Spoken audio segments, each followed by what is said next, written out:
Cool. We're live. Hello. Welcome to Nonfiction Book Club on our very unusual, weird time. A Sunday Sorry, an that's my afternoon. fault. Well, I mean, it was also originally my fault because we were doing a Saturday afternoon, which also doesn't make sense for us. I just was like, I have this many hours, and Yeah. then you messaged me, and you're like, "Are you ready?" And I'm like, "No, I'm certainly not." I liked you should you were very definitive. You're like, I am not on my way. I will not be there. I will not be on my not only am I not currently on my way, I'm not like getting your message and being like, "Oh, hold on, I'll be right." No. Yeah. You're not doing the thing that I definitely do when I'm going out with friends and I'm texting them and being like, I'm totally on my way. I'm just technically I'm an hour behind, but this was a little more. Yeah. No, this is more like no. hours behind. Yeah. There's no.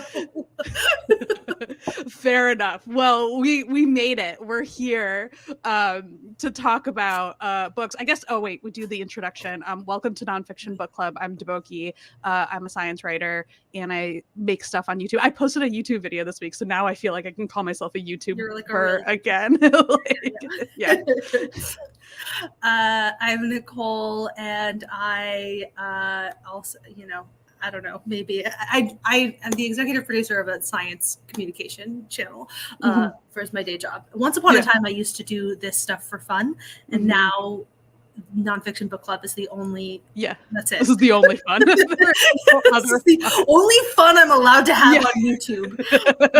I like that for fun. You gave yourself homework. You're like, I got to do a book report. I got to get this book read by. That's how I have fun. In my, I added. I have a hobby where I can do book reports. Every month with my friend. I actually have posted a YouTube video since the last time we met. And it's very good. I posted an hour-long sad YouTube video. Yeah. That's the other kind of fun I have. Yep. It's very good and you all should watch it. I found it very moving, but also very sweet. And also at times very funny too, because it's like airplanes. Airplanes are wild, man. Yeah. And also the commentary on how educational videos was excellent or made. I actually cut so much of that.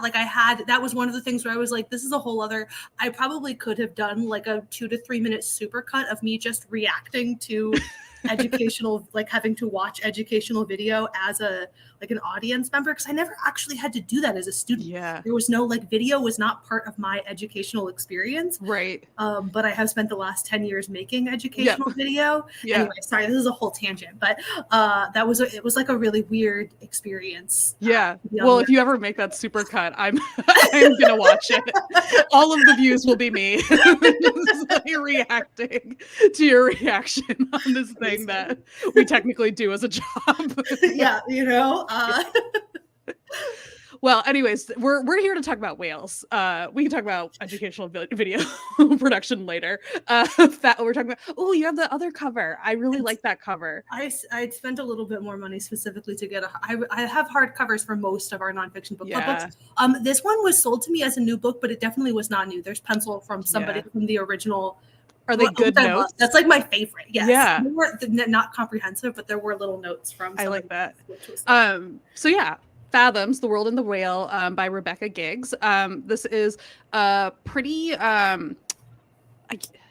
it's a pretty I want to say in-depth. It's a lot of thinking about whales as metaphor, basically. I think that's kind of how I ended up processing it. It's really, she starts off the book describing this whale that has, I think, beached or it's about to die, and kind of just talking about just how immense this whole experience of watching this is. But that kind of kicks off a bigger discussion about why whales are dying, what whales dying means for other ecologies in the ocean, but our relationship to whales over centuries, how we are ruining their survival now through all of these various means. It's one of those nature books that is about how we are ruining nature, but it's also about well, what does that mean for the way that we also just think about whales?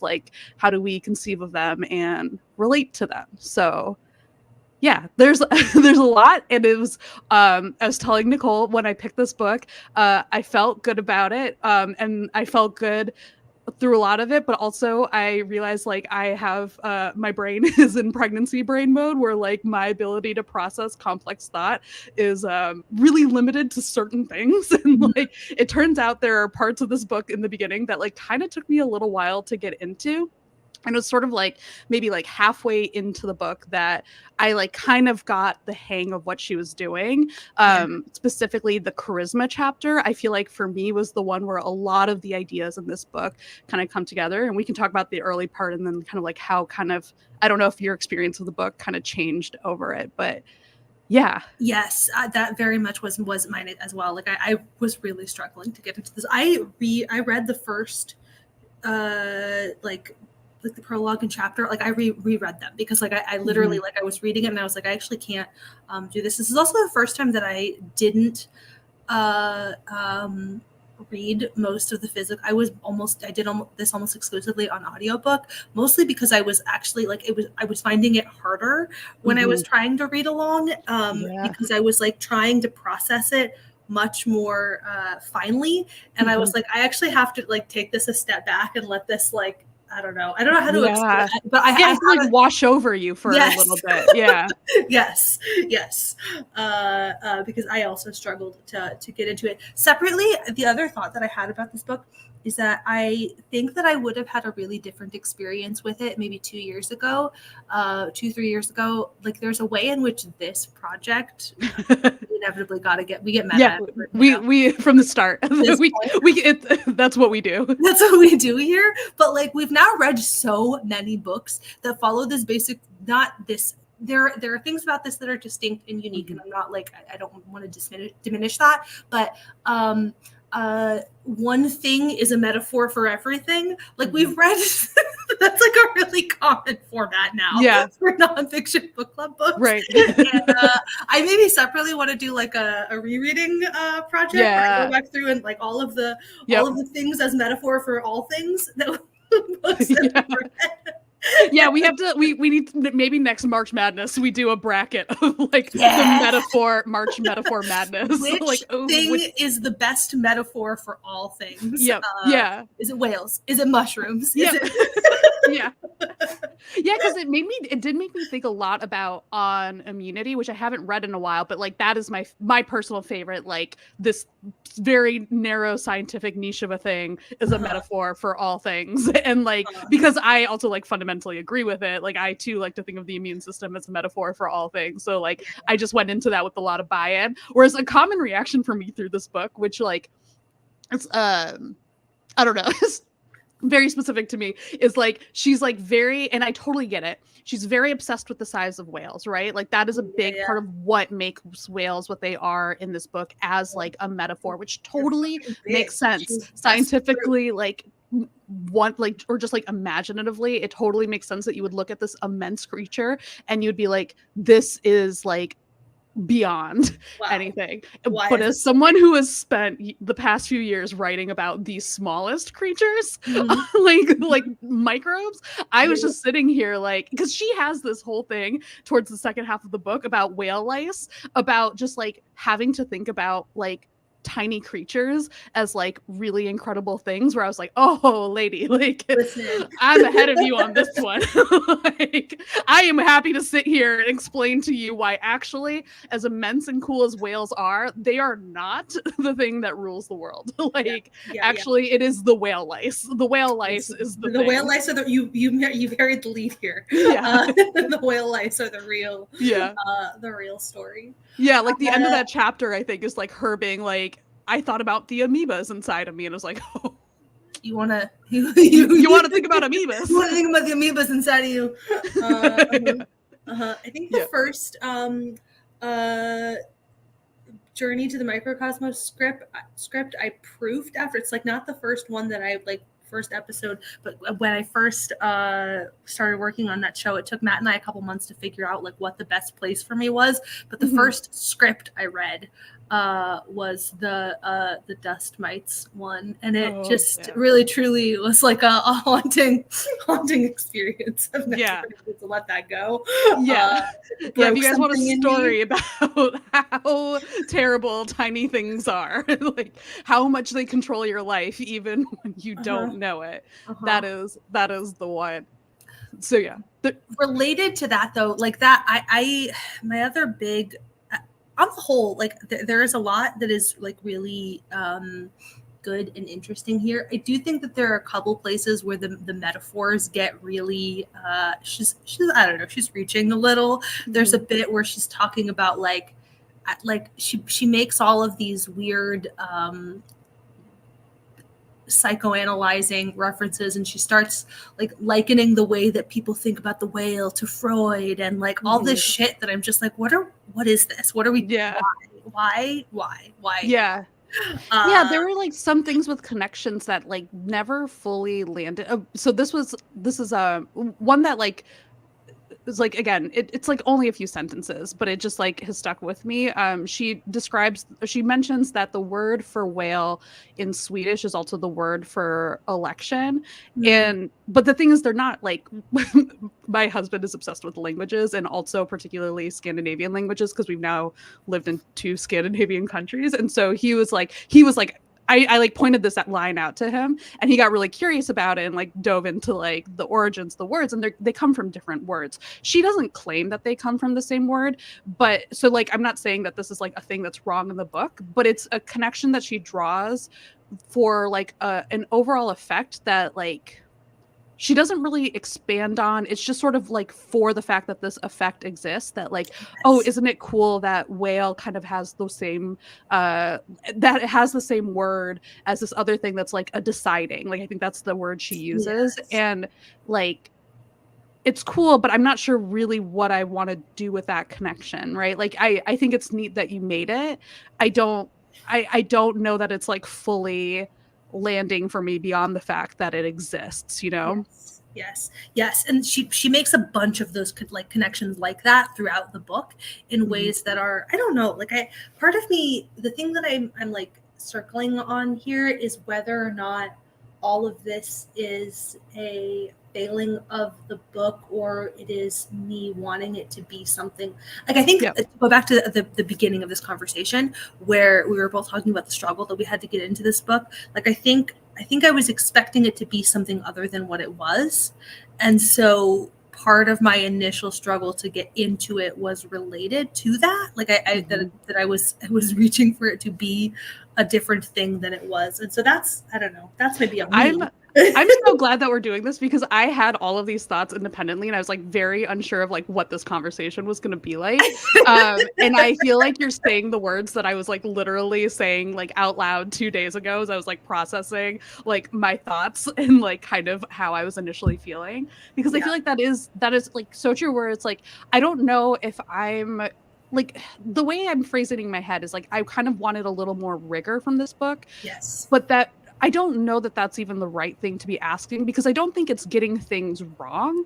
I think it's just not making the points in a way that I'm completely clear on what, like, I don't know if I'm the audience for these kinds of points. Like, I'm not sure if I'm the right person to like go to with like a lot of these kind of connections that don't really, just like fully connect. Like I think there is someone who would hear that like whale election connection and like be like, that's cool, and I do get it. Like I do get why that's interesting, even if there's not like a language origin like explanation for why it happens. Like it's just like, I don't know, there's something like linguistically kind of fun about it. Like that's the longer that we are talking about this, the less I feel, the less grace I'm extending, actually.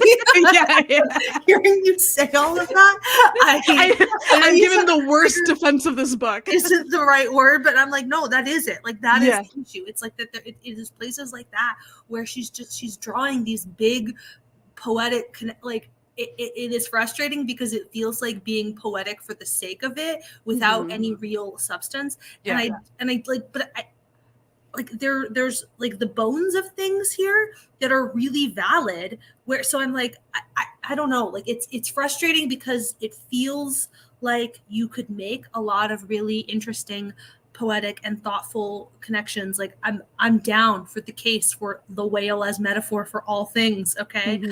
Like I actually like I think that it can hold. I don't think she did it necessarily all the way through. Yeah, that's like my high level. Yes. So I like this comment about like how this book is very personal unpacking of whale, like rather than like a sort of sciencey, because I think that's where I feel more generous to it, where I'm like, if I don't expect it to be doing something that like is more in line with like a popular science book, then I'm more good with it. Like I'm more like okay with it. But even then, I will say like I mentioned On Immunity. I think On Immunity is a very personal book as well. And I thought I didn't have as much of a problem with these kinds of like foundational choices in that book. Like I don't remember, it's been a while since I've read it, so now I'm curious like if I went back to reread it if I would feel the same way.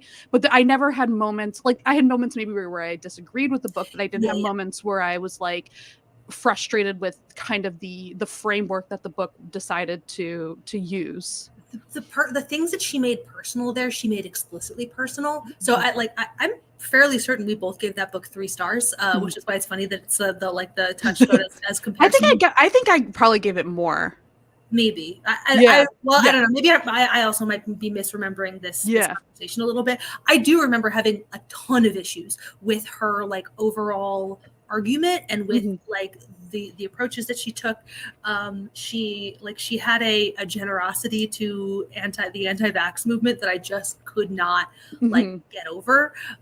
But to your point, I think that as a metaphor, this core question of like how it functions, the bigger metaphors that she's using around immunity, like I felt like she made the connections well and more strongly. And I think like the problem that I have is again like the language example, the Freud example, like those are not explicitly personal, like but they're just like weird poetic like through lines that she's creating. And I don't know. I think that the language, like as a writer, she's very talented. Like I love the prose of this book was lovely. Prose wise, it's one of the best books we've read for a nonfiction book club. But as it was nonfiction, I found it frustrating because she's making a lot of really, I don't know, like fictional connections between things. So to this question, I'm basing this off of a quick Wikipedia search. It sounds like she is mostly like a nonfiction writer. And it's her Wikipedia page says that she has a PhD in ecological literary studies. Interesting. Yeah, which I do think is interesting too. That's like, I think pretty cool. I'm very curious now, like kind of like what she focused on for her work, because that's, I don't know, that's an like I think that's a cool thing to like do your PhD in. So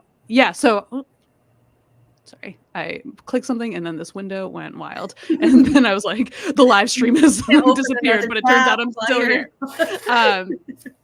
So what was I gonna? So with that said, like I had this problem with more so in the beginning of the book. I feel like I mentioned that the charisma chapter was the one that like for me really kind of helped me start to appreciate what this book was doing more. And so this was like this chapter, it's right in the middle. It's where she's really talking about how we perceive animals and how we perceive nature in general, and also like about how that shapes the way that we interact with nature. So things like I don't know, like taking selfies with animals that like in ways that are not good for them, kind of like ecotourism, that kind of stuff. And she specifically defines this thing, charisma, and it's not her definition. I think it comes from like activists. It's like this idea of how like an animal can work as a mascot and a way to like get people to actually do something. But it's this idea that she kind of returns to through the rest of the book. Like what does it mean for like an animal to be considered charismatic? And so for whales, like some of the things she talks about are like the ways that they have their own cultures, some ways that like they feel very rare. And that for me felt like the most kind of like when I got kind of into this fundamental idea that she's getting into, which is really just like, how do we relate to whales? Like, how do we, like, that was clearly an idea she was exploring before, but this is the one where it made the most sense. And I think because she kept kind of referring back to it in the later chapters, it ended up feeling like the actual central, like, not just physically central chapter of the book, but also like the central idea that was shaping a lot of ideas and in the book overall. And it made me almost wish that it had come earlier, because I feel like it would have like been such a useful foundation for a lot of these ideas. Yeah, I mean, like it is, whether or not it is intended as the foundational idea of the book, it is certainly the idea that feels the most fleshed out. Like it feels like the idea that she explores like the deepest and the most thoroughly, and like and that I have the most positive feelings about looking back on this book. That's a really interesting point, though, that if it had come first, it would have made everything else feel because it like building more, like it was like building on that thing, as opposed to sort of tucking the thing that it seems like she explored the best sort of like in the middle in that way. Interesting. Yeah. I also really, and then like I think also the chapter was after that, and so like there was just like a series of chapters where I felt like what she was doing was so much more like the petroglyphs one was fine, like it's like the first real chapter, like, and it like I know what she's talking, like when I say like I know what she's doing, it's sort of like I know like what the chapter is about, because like these chapters are long chapters, there's a lot, she kind of like will start with one specific thing and, you know, as writers do, branch out from there to talk about a lot of different things. So like in some of them, it's a little bit easier to grasp than others. Like petroglyphs, she's talking about whale hunts and also like how we like how they've been portrayed in history. So like that kind of thing, it's obvious what she's doing, but like how it fits into the book overall, it's more like kind of establishing a background than necessarily feeling like it's doing a lot to contribute to this overall like narrative. But the later on, like after this charisma chapter, we have one about whale songs, which I found super interesting to begin with. I'm also like for Tiny Matters, the podcast I work on, like I was like literally just talking to a scientist, like a seismologist, who was explaining to me that like they have instruments that can like pick up whale songs. So like I was just like in this head frame or like a headspace where I was like, oh, this thing that I like just learned about, this is super cool. But it was just like really, it was like one of the ones, I think it was the chapter that just also felt maybe more classic science writer kind of thing, where it was like, oh, this is like a specific scientific phenomenon, and then also being able to do the thing that she's doing with the rest of the book of like branching out from there. Yes. Sorry, I just like I did a lot at once. Yeah. I don't know. I don't really have. I feel like sort of at a loss. Like I don't know. I kept the thing about this book is like frustrating to me is that because this book is interesting because it's like it has some strengths that are like really, really strong. Again, I think the writing is really good. I think her central idea is good. Like the foundation of this is strong. And so I kept wanting it to be like, I don't know, like I kept waiting for it to land. You know what I mean? And that, I don't know. I just felt sort of like underwhelmed when I got to the end of it in this way that is like a bummer. I don't know. Yeah. No, I understand that. Like, okay, I'm going to say something kind of annoying, very obnoxious. Love it. Let's go. But like, this is the thought I had while reading this book, especially when I finally got to a point where I felt like it was at a turn with it. I think this book is the tortured poets department of books. Because I started it out very frustrated and feeling like there's something lacking in the editing and there's something not coming together for me in the language even. And like, even like though the language is very beautiful, feeling like it was kind of distracting from the actual like points that are being made.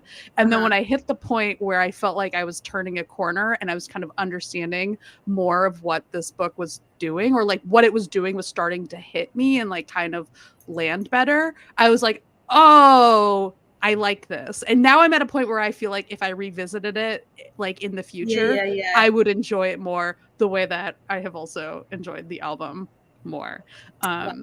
Yeah, I Wow. apologize. I don't apologize. I'm not sorry. It is like honest and true, and that is what we're here for. But it's just like that is like how this book felt to me. Interesting. Yeah. Yeah, I don't know. I feel this way about everything that we've read for the most part, which is that I would be interested to reread this. Whether or not I will is a whole we other. gotta do the reread project at some point.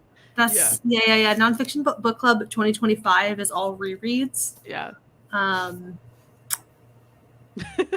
Sorry. Now I'm thinking about this hypothetical project.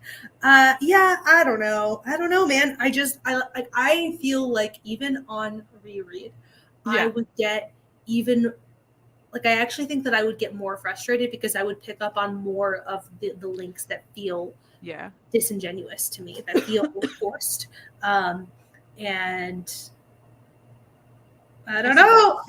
Yeah. I don't have strong feelings that it would grow on me. Yeah. I mean, listen, won awards and stuff. So what do I know, man? Maybe. Yeah, I do think that's like part of what's difficult for me too. So part of the reason why I wanted to read this book is because actually I was at a talk that Ed Young was giving, and someone had asked him like for suggestions of books, and he mentioned this as a book he really, really enjoyed. And so I was like, okay, like I'm curious. Trust and him. like yeah, and like obviously that happens, like that's the thing, like we've been on booktube, we have friends who like books that we don't like and whose taste we otherwise generally trust, right? Like, so it happens, and so I just assume that like that is the case here, but like that's where I'm really curious, because I'm curious like how, like it seems like a lot of people here too, like in our lives, like obviously if you guys disagree with us, let us know, but so far we have a consensus, it seems, of people who found it frustrating for similar reasons. The thing Susan just said, firmly agree. I totally forgot about this, but her talking about her and her sister as kids in the museum was also like one of my favorite parts of the whole book. I loved all of that, and like for the kind of thing that she was doing on the whole, again, to go back to the autoimmunity comparison, which now I feel like I'm talking about a fictional version of autoimmunity. I don't really remember this book. I don't trust my own memories anymore. But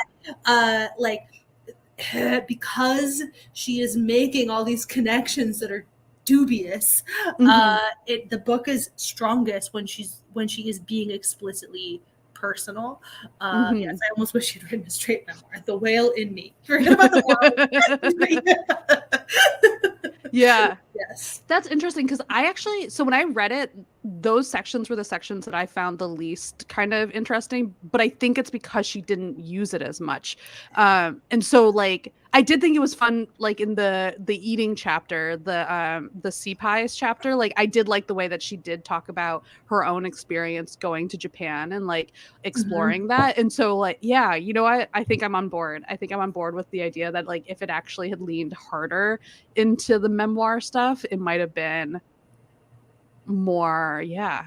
I think, and to Colby's point, like I think like the question will stick with me, the content stuff. Like I think that again, the thing that I wanted this book to be, and that it periodically did do, again, like there is a lot of really lovely, poetic, but it felt like she threw too many of those things in there, and like some of them were very, very strong, very, very good, but many of them were not, and like I think probably I will relegate. Who knows? Like one's feeling, emotion will live stronger. But I feel like the sort of big idea of like, whale as metaphor is the thing that will live strongly from this. And I don't actually need to reread it to do that. Yeah, I think that's true, because especially like the idea of whale as metaphor, it's like, again, like you said, like those are like every bit of nature is a metaphor for something, like that is I've enmeshed myself in microbes or metaphor world for years now, and like that's my belief. My belief system is Yeah, we should be worshiping the bacteria. Church of Microbes, Yeah. establishing a new religion. Yeah. Yeah. Yeah, I think that like that was like what was also tough with the language for me, where like it is very poetic, but it got to a point where it felt like, is that being used to sort of like obscure what for me felt like those connection issues and like Yeah. that kind of, yeah, because I felt like there was a way in which like the beauty of like pointing out something poetic overshadowed whether or not there was actually something substantial to that poetic connection. And so, Yes. yeah. Yes. Yeah. It's like very, very pretty dressing on something that is in fact fundamentally hollow. Yeah. Yeah. Yes. I also feel that way very strongly. Yeah. I will also say the chapter with the microbes was also actually a chapter I still really enjoyed, even if the microbes, I was like, I'm waiting for you to understand. Like, I think it helped because like it did inspire such a strong emotional reaction in me of like, Uh-huh. we got to talk about how obsessed this book is with scale, right? Like, Yeah. and it was like towards the end, and I'm like, you know what? We've been here. I get it. Like, my job here is to like respect that whales are ginormous. But this chapter called Scantling, she's talking about like conspiracy theories and imaginary monsters and like how that relates to our understanding of whales. But there's like a really interesting discussion about the conservation of like imaginary creatures, and that was like a idea that like in specific like corners of the internet that are like obsessed with this idea, I guess, of like conservation related to like fantastical creatures, that I was like, I would read a whole book about this. Like, I'm fascinated by this because I've never thought about like how conservation relates to conspiracy theories and like of like imaginary creatures, and especially that's like where using whales makes so much sense because you're like, right, like these are creatures that have been fantastical to us for various reasons. Mm-hmm. I was very fascinated by that. Yeah. But then it became about the whale lice. Yeah. So yeah, I guess that's like the thing. It's like there were parts of this book that were like very like interesting and surprising to me, and like I would have like same with like the sea pies, like talking about the history of like hunting for like whales as food, and like how like specifically in Japan like there is this continued tradition of like eating whale. Like I also realized I was like at first I was like, oh yeah, eating whale is weird, and then I remembered that I went to Iceland and tried whale and I was like, okay, I've done it. But yeah, I like there was something more like it's in the moments where it was like more specific and like leaned in more into something that I really liked it more. Yeah.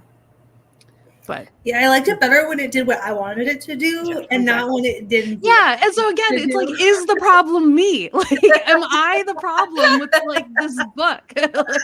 Which is like what I think whenever I don't like books now. Like, I feel like that's like if we're gonna get meta, like if we're gonna just talk about the experience of talking about books, especially with like books that have a lot of acclaim and like have been really well received and well received by people who you respect, like there's that feeling of like, well, am I the problem? Like, did I mess up here? I think we've already established the thing with this book is that the incredibly lovely prose, like the beautiful writing of this book, has pulled the wool over people's eyes and convinced them that this book is better than it is. And I'm going to stand 10 toes down on that.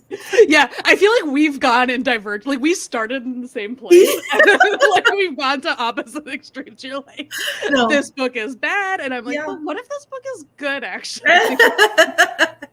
Well, okay, the reason that I've gone from this place of like, I don't know, maybe it's just not for me, is the fact that we are coming at this from like different experiences and still had that came to that same basic place. Like that for me is the thing where like I was really prepared to come to this conversation and have you be like, here's why all of this is great actually. And the fact that we opened and said that we both had the same basic experience of being a little bit frustrated with how this book went about constructing this whale as metaphor for all things, which like again, like whale, great, actually a great object for that format.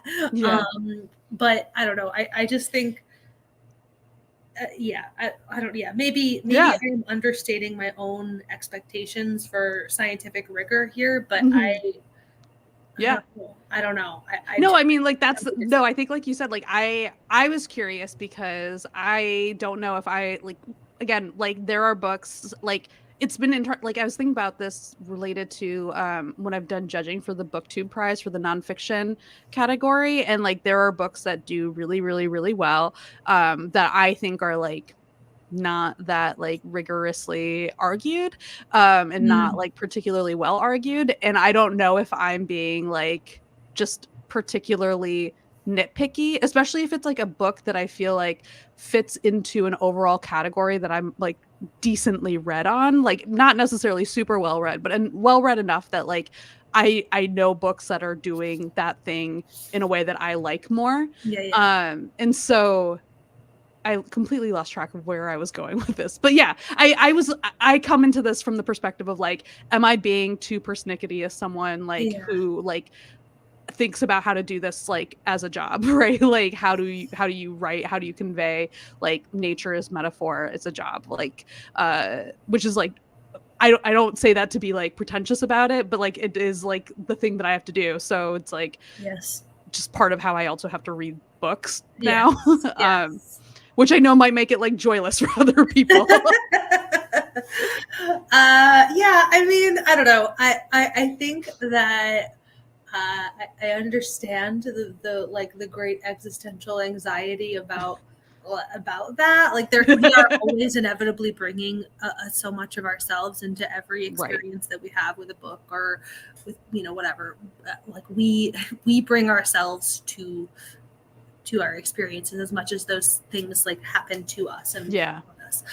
So like there's no separating that out, but for that same reason, like that also means that you're allowed to have a firm you can have your opinion that is like informed by all of those experiences and all of that knowledge, and and somebody else can clearly many people disagree and think that this book is great and love that journey for all of them. That's not the experience I personally had here. I mean, and I think that's also like one of the things that's really interesting about nonfiction, like compared to fiction, is that like there is a lot of times especially I think nonfiction readers, I might be like speaking really broadly here, but I do think nonfiction readers tend to be drawn to particular subjects, right? Like you tend to read a lot in a particular subject in a way where then you do like over time build a level of familiarity with different types of arguments, different types of presentation, like all of these different types of things. And so then that gives you like a certain type of comparison and like critique that is I think somehow different.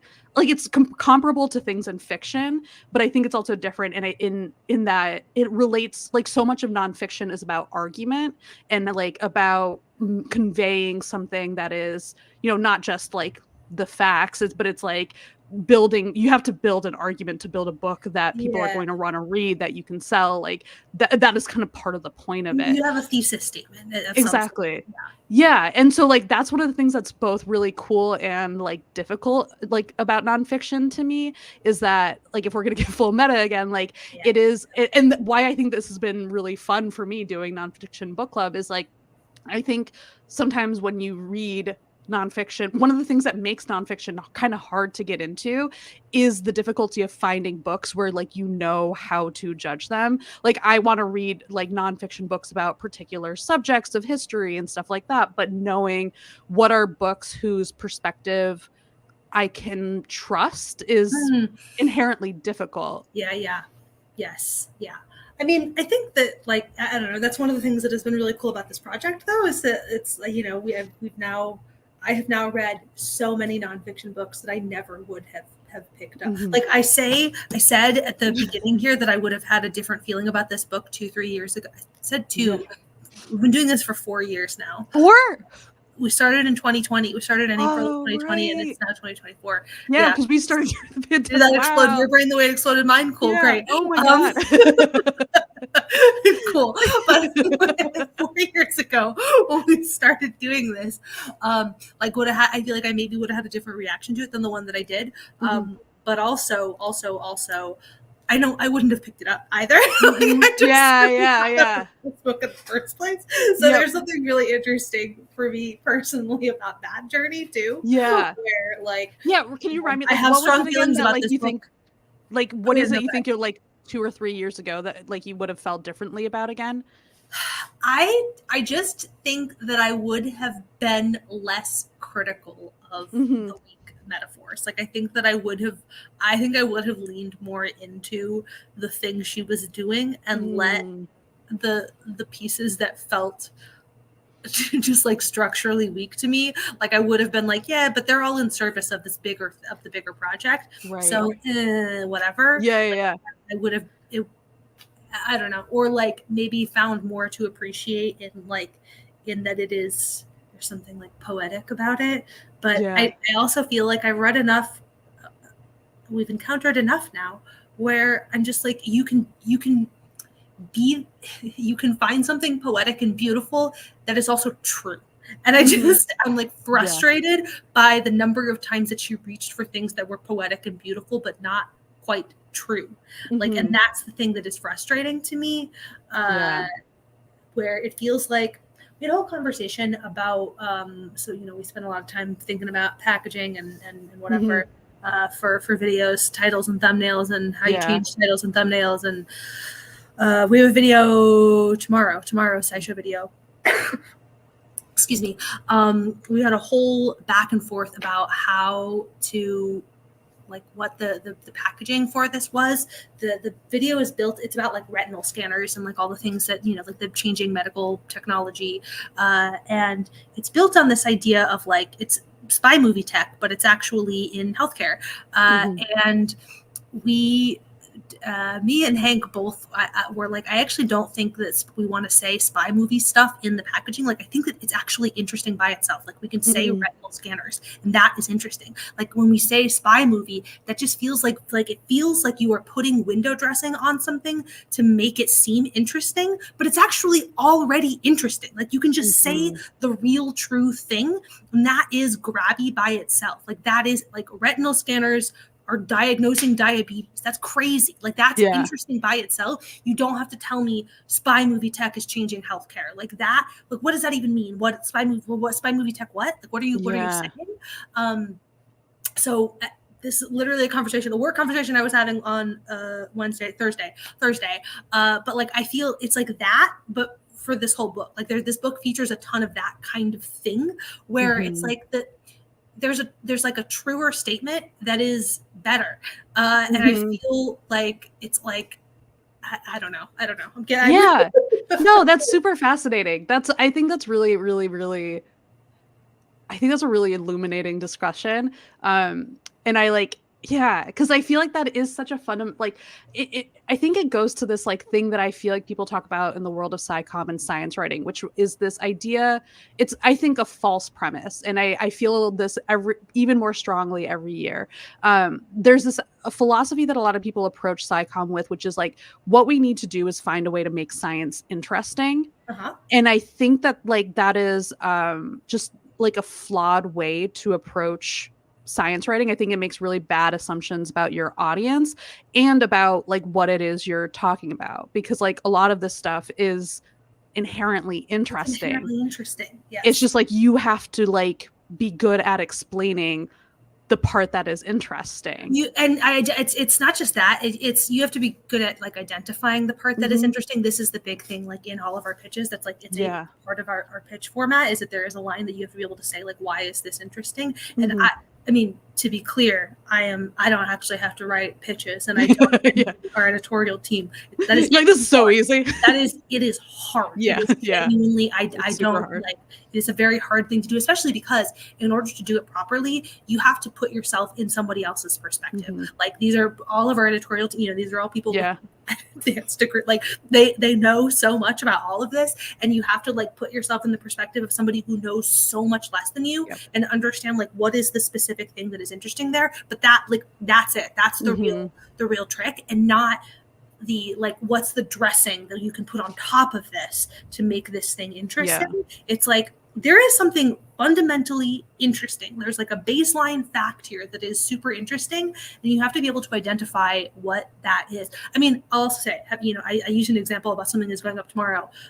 We had this whole conversation, right? Non-zero chance we end up going with like whatever. The video doesn't do well, and by midday you'll see that the title has been changed. Spy movie tech is changing healthcare, and I was wrong, which is also I don't know, like separately. I don't care. Like, that's okay. No deep attachment to that idea. Right. I guess also to go back to the thing of like, is this a me thing? Like, I don't. Maybe I'm wrong, or about like about other people. Like, I feel the way that I feel about that, which is that I don't think that is interesting. Like, I think that it is more interesting on its own. Like, I think that the idea of retinal scanners affecting healthcare, like, I think that in and of itself is sufficiently interesting. Yep. I might be wrong about what other people, but that doesn't change my sort of like baseline, like experience, like reaction, whatever. And that's kind of how I feel about like this book, this whole conversation, which is other people maybe have like fundamentally different reactions to this, and so much of this, I don't know. I mean, like, because I think that's also one of the interesting things is we're coming at this from the perspective of making things from the internet, whereas this is coming from the perspective, like, this is a book. And so like there is a way in which we get to do things that are more niche, I think, or like where you can accept the idea of niches in a way that I think is harder for a book. Where like first of all, you can also adapt. Like you can change the title halfway through. Yes. We can run this. I have 6 thumbnails lined up. Three thumbnails lined up. But like if we also accepted that like the people who were going to be excited about a video just based on the premise of retinal scanners alone, like we could accept that there is a big enough niche of that on the internet to sell a video that like I think for a book you have to inherently hope, like you have to market your book in a way that it is going to reach a wider audience because it is a book. Like that is just inherent, like that product is just so different. And so there's a flexibility with what I think, like, at least for me, like with what I get to do, like where I can write about this like very niche, like I can write about this tiny little microbe that no one's heard of.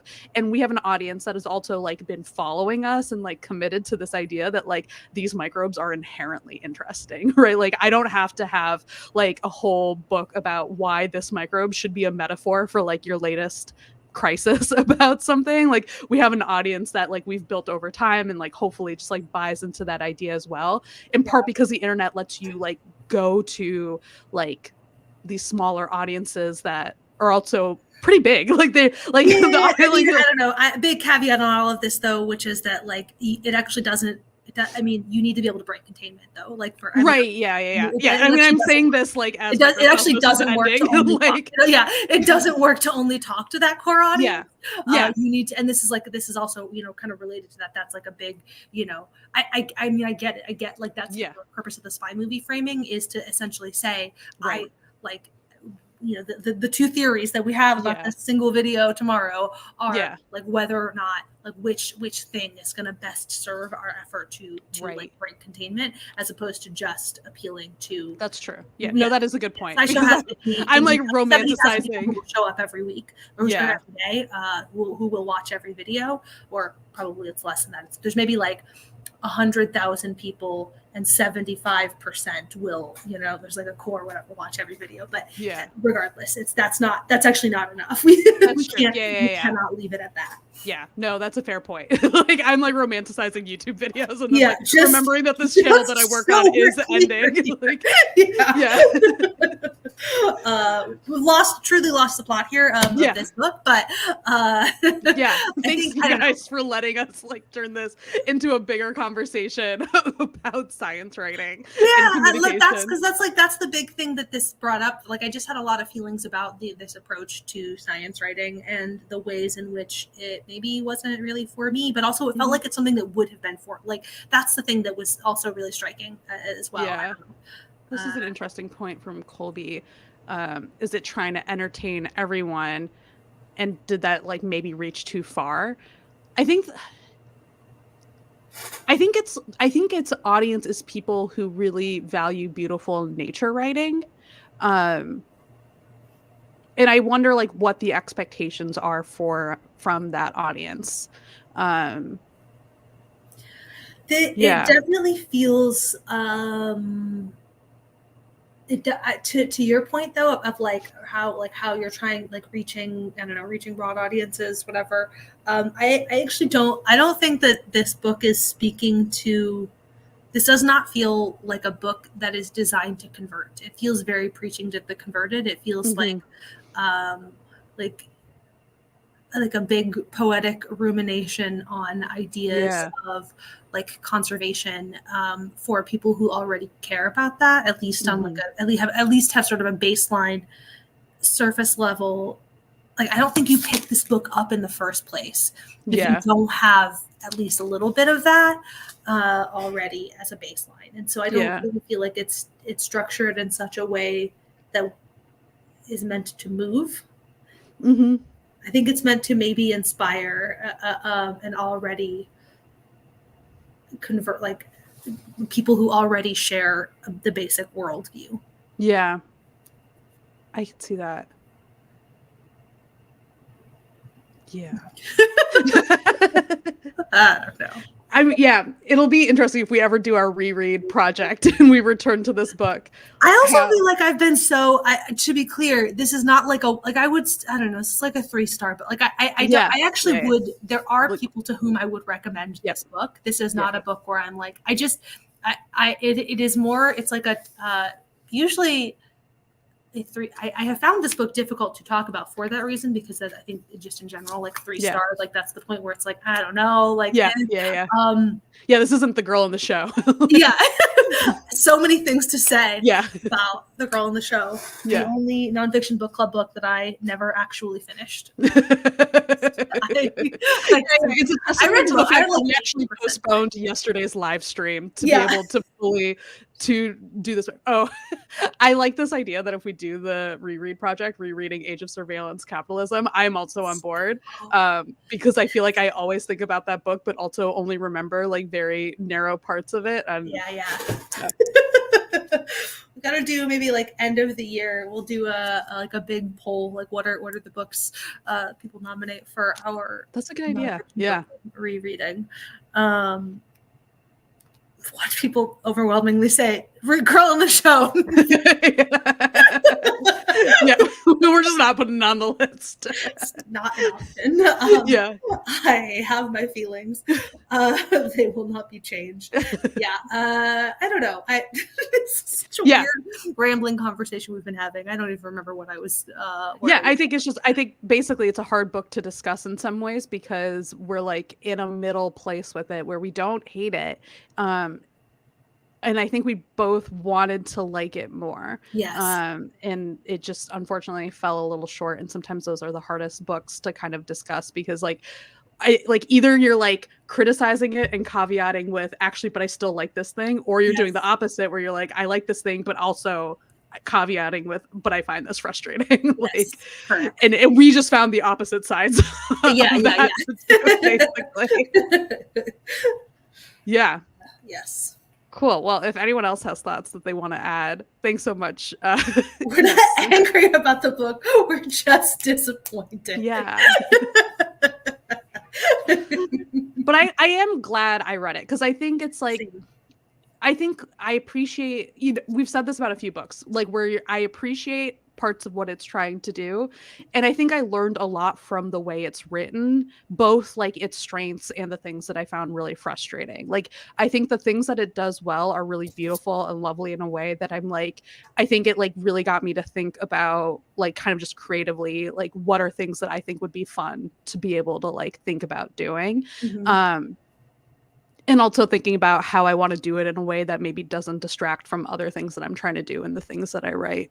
Yes. Yeah. I think I got a lot out of this book, but it was more in the, like the overall, like the experience and everything that you've just said about like the writing, the structure of it. It made me think about it more. Like my takeaways were more at a level than they were anything tied to the book. It's to the sort of core points about whales. But yeah. Cool. Well, thanks everyone for listening to us ramble our like very confused feelings about this book. Uh-huh. Uh, Uh-huh. we don't know when our next live stream will be. It'll probably be in June, and if it's not in June, it's not going to be for a while because I'm supposed to have a baby in July. So, like, Last call. yeah. So we will send out a date in time. But you have the book I do. that we're This that we book was sitting on my, I started reading it and I was like, wait, this is actually really fun. And so this is a good way to go out on it before we take our hiatus. our collective maternity. You two are on Yeah, maternity leave now I too too, am on Nicole. maternity leave. Deboki made a baby, and so created a whole person. So we're both going on maternity leave from Nonfiction Book Club. But Anansi's Gold, the man who looted the West, outfoxed Washington, and swindled the world, is basically like a scammer book. This man, hijinks and scams. There's got a fun little cast of characters at the very beginning, of like, it's like a list of all the people who are major players. Shirley Temple Black is one of them. It's a trick. This book threw itself at me at a bookstore. I like bumped into a table, and I like saved this book, like grabbed it before it fell and like set it, but before I went to set it back, I was like, well, now it's in my hand, and I was reading it.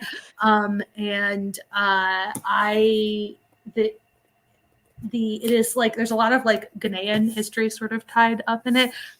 I studied abroad in Ghana when I was in college, so it's cool. yes. Anyway, I got really excited. I was like, oh, okay, fun. Yeah. book about fun nonfiction book. Just appeared in my hand at a bookstore and I felt like I gotta buy it now. So yeah. Sometimes we let the universe decide. Exactly. Exactly. The universe said, Nicole, I think you got to read this book. Yeah. And so now we're going to read it for Nonfiction Book Club because I think it'll be a lighter, more chill. I think my brain will be able to handle it. Yeah. I feel like it's got more like hijinksy vibes to it, and less. Awesome. We've never read hijinks for Nonfiction. Yeah, I feel like there's a real lack of hijinks. Yeah. We've been doing a lot of like death of the universe, like environmental catastrophe, like whales are dying. Society's broken. Yeah, that's like the theme of every book I pick. Yeah, yeah.